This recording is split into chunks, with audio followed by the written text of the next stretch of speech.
इसीलिए आजकल हर एक चीज कॉन्सेप्ट और फैक्ट्स पर ही है।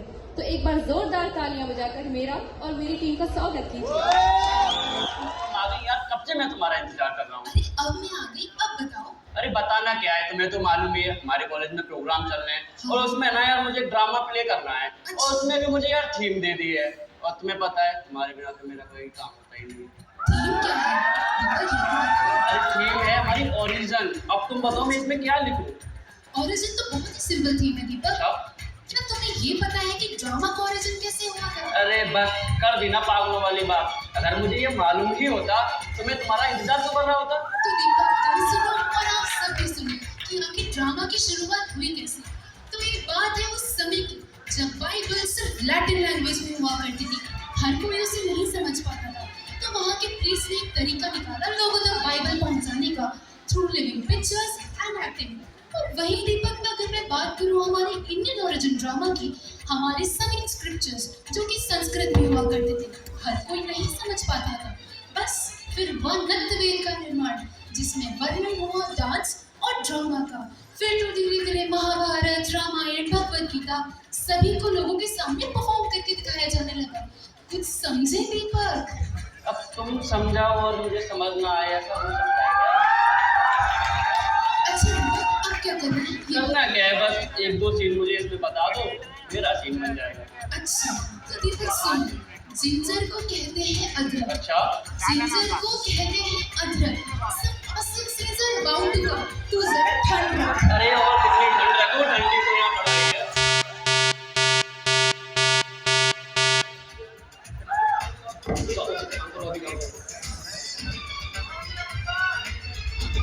मम्मी सुनो ना, मेरे पेट में दर्द हो रहा है, पैरों में दर्द हो रहा है, कब से बोल रही हूँ, सुनते क्यों नहीं हो? मम्मी कुछ करो ना।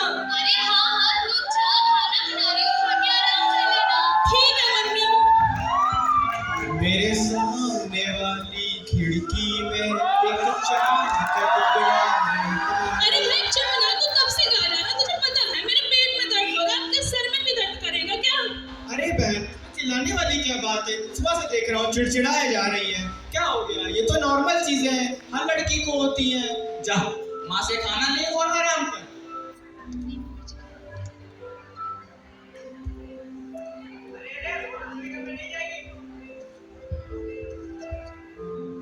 अरे रे वो रसोई घर में नहीं जाएगी। नहीं जाएगी, नहीं जाएगी तो नहीं जाएगी।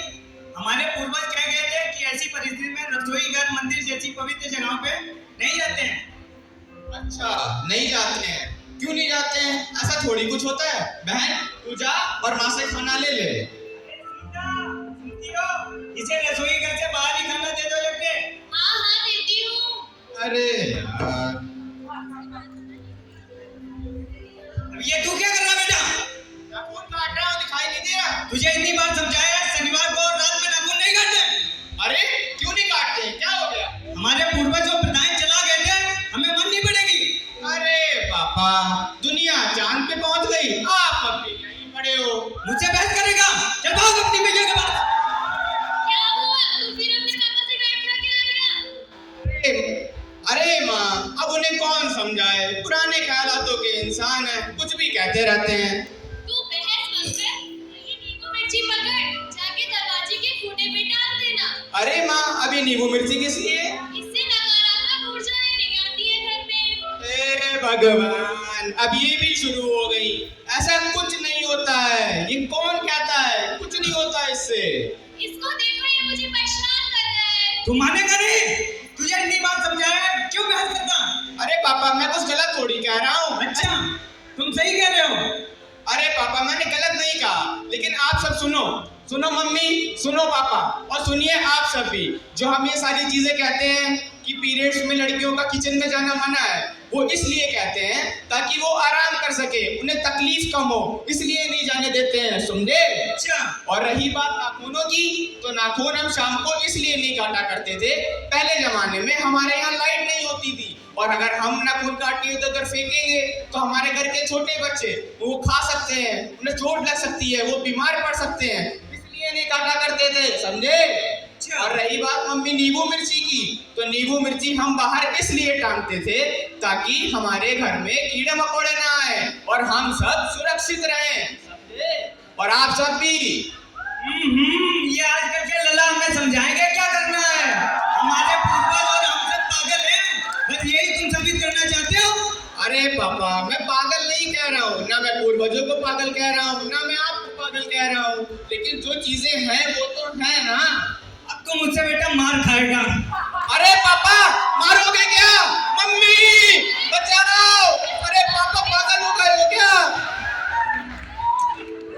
तो समझे दीपक कैसे हमारे पूर्वज कोई रीत शुरू करके गए और हम सभी ने उसे अंधविश्वास में तब्दील कर दिया। हाँ, कह तो तुम बिल्कुल सही रहे हो वैसे। अच्छा दीपक, एक बात बताओ, क्या तुम्हें इंडियन क्लासिकल डांस करना आता है?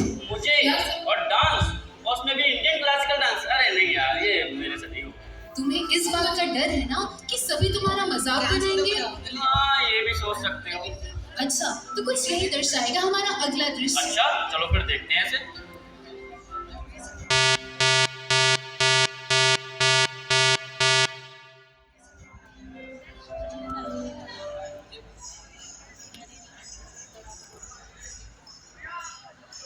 ओहो हो, आज की शॉपिंग में तो मुझे बहुत ही थका कर रख दिया है। ये लो अपने बैग पकड़ लो। बैग दो मेरे। तुम्हारी शॉपिंग की वजह से तो मेरे सर में पैरों में बहुत दर्द हो रहा है। ऐसा करो, मेरे लिए एक कप चाय बना दो। इधर आ जाओ। हाँ, कह तो ऐसे रहे हो जैसे अकेली गए थे बाजार। गई तो मैं भी थी ना, मैं भी थक गई हूँ। कभी ये भी कहा है ना मैं चाय बना के पिला दूँ? अरे हम भी पिला देंगे, आज आप। हाँ, देखते हैं कब पिलाओगे। चलो जाती हूँ चाय बनाने। नितिन कहाँ गया? भैया, भैया, तुमने फिर से क्यों डांस शुरू कर दिया? जब तुम इतना अच्छा ही डांस करते हो, तो फिर कब तक क्यों चार दीवारी के अंदर बंद रह के डांस करते हो? कभी आगे भी जाओ, आगे भी डांस करो, यूं बंद कमरे में डांस करते रहते हो।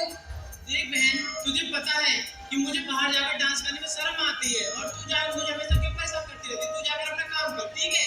अब इसमें शर्म वाली क्या बात? हुनर है तो हुनर है, आगे दिखाओ, यूं बंद कमरे में क्यों करते हो भैया? देख, तुझे पता है मुझ में इतनी हिम्मत नहीं है कि मैं बाहर जाकर डांस कर सकूं। तुझे पता है ये समाज वाले मुझसे क्या कहते हैं कि तू ऐसे डांस करता है, ये वो, और पापा भी मुझे इतना सुनाते हैं घर में। मैं क्या करूं? इस समाज को क्या है और अम्मा बाबू को तो कुछ पता ही नहीं है। तुझे अपने अभ्यास पे ध्यान दे।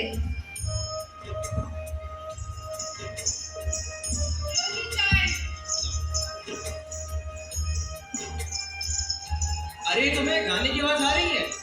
गाने की आवाज? हाँ, आ तो रही है। ये ना प्रियांश के रूम से आ रही है लगता है। मैंने इस लड़के को कितने बार कहा है कि डांस मत किया कर, लेकिन ये लड़का मेरी बात मानता ही नहीं है। हे भगवान, ये सब कब बंद करेगा? ये लड़का मेरी नाक कटवा कर रहेगा। Knock knock. नमस्ते आंटी जी। नमस्ते अंकल जी। बेटा पढ़ाई सही चल रही है आंटी जी। आप कैसी हैं आंटी जी? आंटी जी, प्रियांश कहाँ है? प्रियांश अरे प्रियांश क्यों बोलता है यार? पूरे दिन तो मुजरा करता रहता है। नाचने वाली छमिया बोलना, छमिया। धीरे बोल, उसके घर में खड़ा मम्मी पापा के पास। बेटा आप लोग वहाँ बैठ जाओ, मैं प्रियांश को बुलाती हूँ।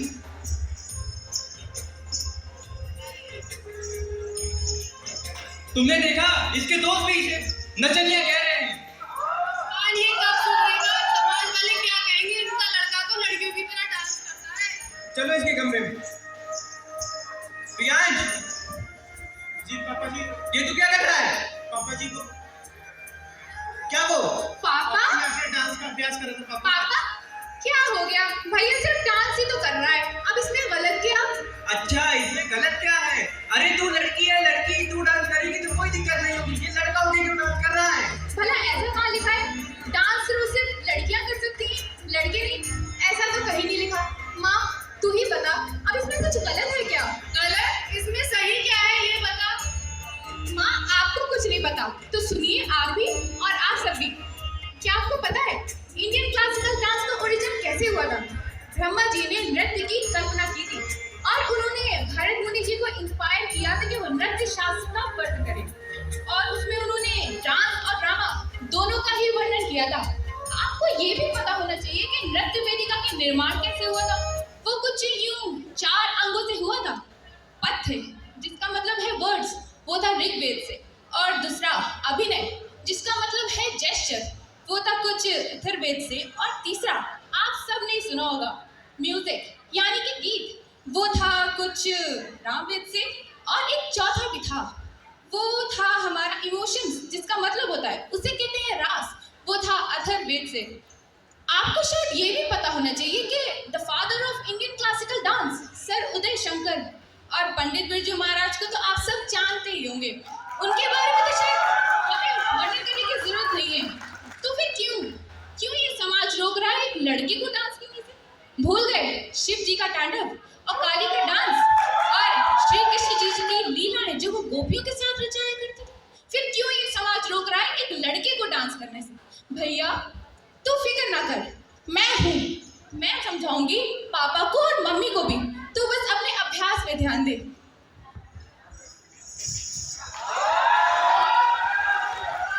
बात तो तुम्हारी बिल्कुल ठीक है आयुषी। अगर लड़के इंडियन क्लासिकल डांस करें तो उनका मजाक क्यों? बिल्कुल, और अगर कोई मजाक बनाता भी है तो उन्हें ये जरूर बताना चाहिए कि इंडियन क्लासिकल डांस का ओरिजिन कैसे हुआ था। हाँ बिल्कुल, लेकिन आयुषी दो सीन से कुछ मेरा मन नहीं भरा। तो अब क्या करना चाहिए? बस करना क्या है, अपने प्यारे मीठी कोयल जैसी बात सुनाते रहो। क्या मतलब है दीपक तुम्हारा? अरे मतलब कुछ नहीं, अगला सीन तो बताओ। अच्छा दीपक एक बात बताओ, अगर हम तुम्हारी शादी बचपन में करवा देते तो कैसा रहता? बचपन में मेरी शादी? तो भला बचपन में मैं अपनी शादी क्यों करता? चलो बचपन में ना सही, अगर हम तुम्हारी शादी किसी काली मोटी लड़की से करवा दे तो? काली मोटी का तो नहीं, लेकिन लंबी चलेगी। ओफो दीपक, तुम्हारी बातें तो मुझे कभी समझ नहीं आती। बस कुछ इन्हीं सब पर निर्धारित है हमारा अगला दृश्य। अच्छा चलो फिर देखते हैं इसे भी।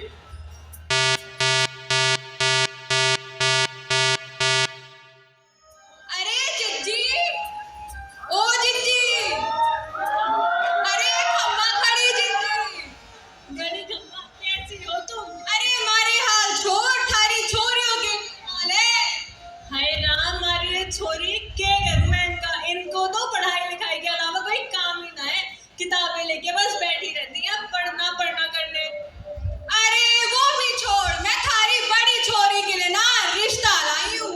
वैसे भी उससे कोई ब्याह तो करेगा नहीं, इतनी काली और मोटी जो ठहरी। हमारी बड़ी छोरी का रिश्ता? और क्या? अरे भाई साहब, ठीक है सर। अरे तन्ने पता है थारी बड़ी छोरी के लिए ना रिश्ता लाए। अच्छा और क्या, वैसे भी इतनी काली और मोटी जो है। ये सही तो कह रही है हमारी लुगाई, कम से कम एक बेटी का ब्याह करो, घर से निकालो, तभी तो दूसरी का नंबर आएगा। और वैसे तुम्हारी भी तो उम्र हो जा रही है। और क्या? सही तो कह रहे हैं दोनों। हमारा भी अभी तो 9 वर्ष और 6 वर्ष की उम्र में हो ही गया था, तो अभी करवा देते हैं। तुम सही कह रहे हो, लेकिन लड़का करता क्या है?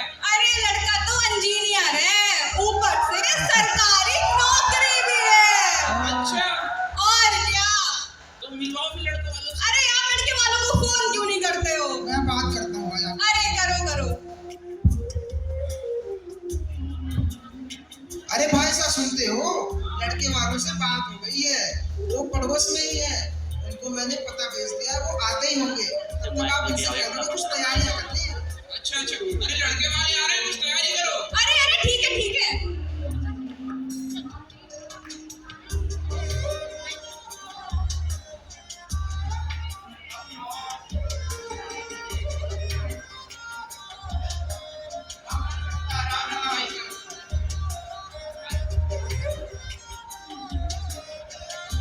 अरे राम भाई साहब, राम बहन जी।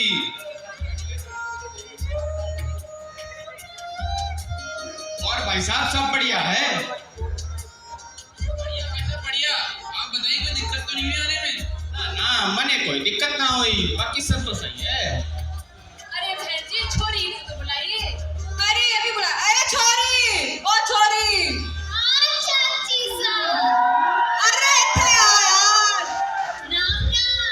राम बेटी। अरे तन्ने पता है थारी बड़ी बहन को देखने रिश्ते वाले आए हैं। जाके बहन को बुला के ना अभी बुला के लाई। दीदी आइए रिश्ता आ रहा है। राम बेटी। Ram uncle, Ram aunty. बाबूसा मन्ने ने बड़ी चोरी से ब्याह न करने से मन्ने छोटी चोरी पसंद से मैं उससे ब्याह करूंगा। हाँ बात कर ठहरा। क्या कह रहे हैं बेटा आपका ये? अरे बहन जी वो कह रहा है उसे बड़ी बेटी पसंद पसंद ना आई, छोटी बेटी से क्या करेगो? ये रिश्ता तो आप हमारी बड़ी छोरी का लाए थे, छोटी छोरी का है। अरे बहन जी, अब पसंद आ गई तो क्या कर सके? अरे भाई साहब तो दहेज लेके कर लीजिए ना। अरे दहेज तो हम वैसे भी लेंगे। ये छोरी बनेगी हमारे घर की बहू, ये काली से मोटी से के गुंजे से हमारे घर की बहू बनेंगे। अरे बहन जी बहुत सुशील और संस्कारी लड़की है हमारी। अरे भाई साहब देखो, हमारे बेटे को आपकी छोटी बेटी पसंद आई है, समझे? ठीक है भाई साहब। सुनो सुनो, राम भाई साहब, राम भाई साहब। अरे छोरी, हाँ बापू। अभी थारी बहन के देखने वाले आए थे, तुझे पसंद करके गए हैं। मन्ने हाँ मन्ने चुप हो जा छोरी, एक बार तेरे बाप ने कह दी थारा ब्याह होगा तो ब्याह होगा, समझ को ना है बात एक बार में तेरे। चाचा साहब को पता ना है मैं नाबालिग हूँ। ए छोरी, थारी अकल में क्या पत्थर पड़ गए? जब थारा ब्याह होगा तो होगा, हमारा ब्याह भी तो 4-5 साल की उम्र में हो ही गया। फिर चुप रहो, कोई भी बात नहीं सुनेगा, शादी की तैयारी करो।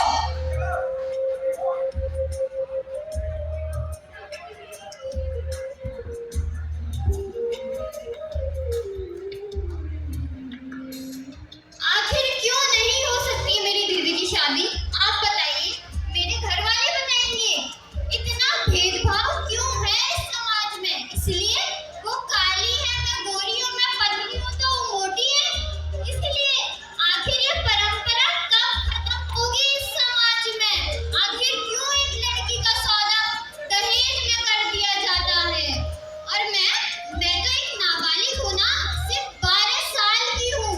और सरकार ने तो ये भी बताया है कि लड़कियों के लिए 18 साल और लड़कों के लिए 21 साल। तो फिर मुझे क्यों एक शादी के बंधन में बांध दिया जा रहा है?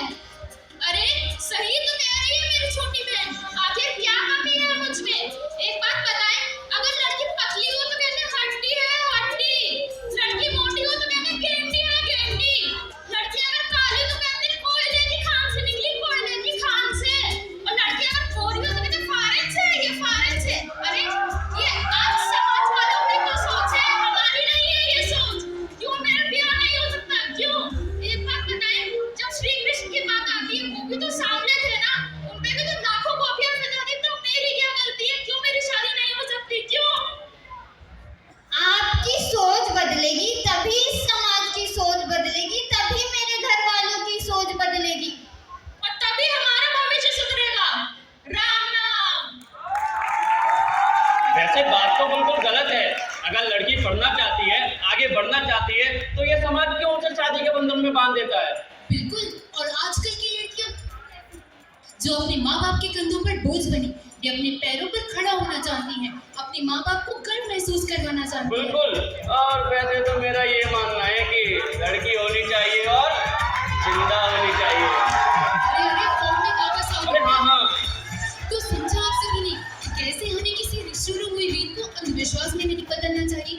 लड़कों में हुनर है तो वो दिखाएं। अरे काली मोटी पतली गोरी, ये कंसेप्ट तो मेरी समझ से ही बाहर। अरे तुम कहाँ खो गई दीपक? और मैं तो फॉर्म में आ गया था ना। तुम्हारी बातें तो मेरी कभी समझ नहीं आई। मुझे वैसे एक बात पूछनी थी। पूछो। परसों 14 फरवरी है ना? 14 फरवरी तो नहीं है। अरे हाँ, तुम वो छोड़ो, ये बताओ घूमने चलोगी मेरे साथ? दीपक अपना कैलेंडर चेंज करो, परसों 3 दिसंबर है, संडे